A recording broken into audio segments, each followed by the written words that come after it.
Welcome back to our channel మా ఇంటి రుచులు. నేను మీ స్మార్ట్ విజయ. ఈరోజు నేను మునక్కాయ గుడ్ల కర్రీ అయితే చేసి చూపిస్తానండి. మునక్కాయ గుడ్ల కర్రీ ఎలా చేసుకోవాలో దానికి కావాల్సిన పదార్థాలు ఏంటో చూపించేస్తాను, చూసాను ఫ్రెండ్స్. ముందుగా స్టవ్ వెలిగించుకొని ఒక కడాయిని పెట్టి కావాల్సిన ఆయిల్ అయితే వేసేసుకున్నానండి. ఇప్పుడు ఈ ఆయిల్లో మనం గుడ్లు వేసుకుని వేయించుకుందాము. గుడ్లు కొద్దిగా ఘాట్లు పెట్టి అయితే వేయించుకోండి, ఎందుకంటే పగిలే ఛాన్సెస్ ఉంటాయి. ఇలా వేగుతున్న గుడ్లలో కొద్దిగా పసుపు వేసుకుందామండి.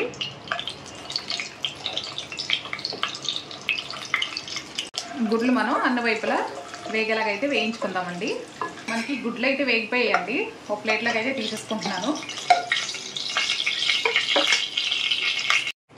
ఇప్పుడు మనం ఇదే ఆయిల్లో ఉల్లిపాయలు పచ్చిమిర్చి కూడా వేసి బాగా వేగించుకోవాలండి.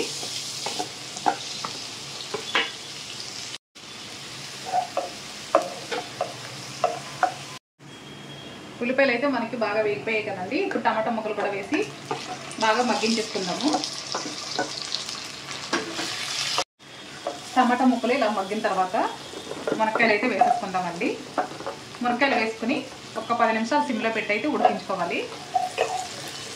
ఇప్పుడు మనం ఇందులో కొద్దిగా కారం, రుచికి సరిపడా ఉప్పు,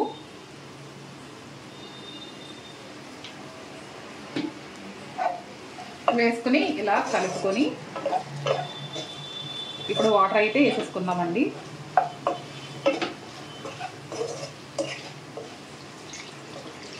ఇలా వాటర్ వేసుకుని మీడియం ఫ్లేమ్లో ఒక 10 నిమిషాలు మూత పెట్టేసి ఉడికించుకోవాలి. చూసారు కదండి, మనకి కూర ఇలా దగ్గర పడేసరికి ముందుగా కొద్దిగా చింతపండు తీసుకుని శుభ్రంగా కడిగి నానబెట్టి చింతపండు పులుసుని అయితే తీసుకున్నానండి. ఇప్పుడు చింతపండు పులుసును కూడా వేసేసుకుని మరొక 5 నిమిషాలు అయితే ఉడికించేసుకుందాము. చూసారు కదా ఫ్రెండ్స్, కూర అయితే మనకి ఎగిరిపోయిందండి. చివరిగా ఇప్పుడు ముందుగా వేయించి పెట్టుకున్న గుడ్లను కూడా వేసేసి ఒక్క 2 నిమిషాలు ఉడికించేసుకుందామండి. అంతేనండి, చాలా సింపుల్గా చాలా టేస్టీగా ఉండే మునక్కాయ గుడ్ల కర్రీ అయితే మనకి రెడీ అయిపోతుంది. ఈ రెసిపీ మీరు కూడా ట్రై చేయండి. ట్రై చేసి ఎలా వచ్చిందో నాకు కామెంట్ చేయండి ఫ్రెండ్స్. మునక్కాయ గుడ్డు కర్రీ అయితే రెడీ అయిపోయిందండి. స్టవ్ అయితే ఆఫ్ చేసేసుకుంటున్నాను. చివరిగా కొద్దిగా కొత్తిమీర చల్లేసేసుకుందాము. చూసారు కదా ఫ్రెండ్స్, నచ్చితే లైక్ చేయండి, షేర్ చేయండి. నా ఛానల్ని ఫస్ట్ టైం చూస్తున్నట్లయితే సబ్స్క్రైబ్ చేసుకోండి friends. Thanks for watching. Bye అండి.